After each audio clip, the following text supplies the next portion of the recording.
Una sa ating balitaan, panukalang 10% ad valorem tax na ipataw sa soft drinks isinusulong sa Kamara.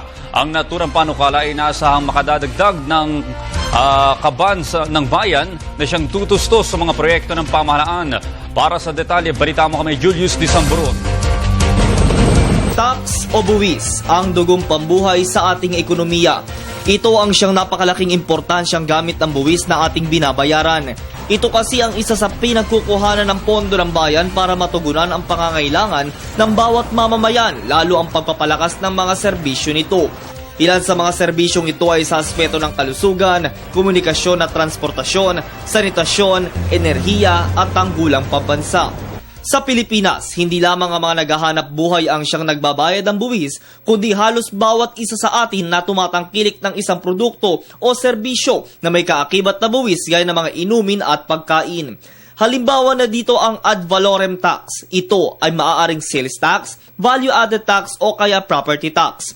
Kaugnay nito sa pagdinig ng House Ways and Means Committee, isang panukala ang pataw ng 10% ad valorem tax sa mga soft drinks dahil na din sa dami ng mga ibinebentang soft drinks at carbonated drinks dito sa Pilipinas. Sakaling mapagtibay na patawa ng 10% tax sa mga inuming ito, aabot sa humigit kumulang 10 bilyong piso ang makukuha ng pamahalaan.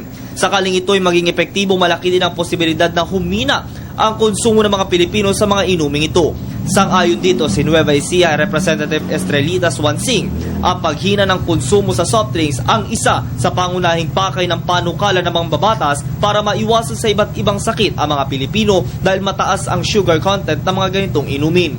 Mariin namang tinututulan ng mga soft drink companies ang panukalang ito dahil malaki ang magiging epekto nito sa kanilang industriya o pagninegosyo. Anila, huwag sanang maging laman ng isipan ng bawat isa na pangunahing dahilan ng sakit ang soft drinks dahil base sa pag-aaral, 10% lamang ang epekto nito sa isang individual. Samantala, isa ding paraan ng pagbubuwis ang umiiral sa bansa. Ito ang sin tax na pangunahing tumutukoy sa mga produkto gaya ng alak o alcoholic drinks at mga sigarilyo.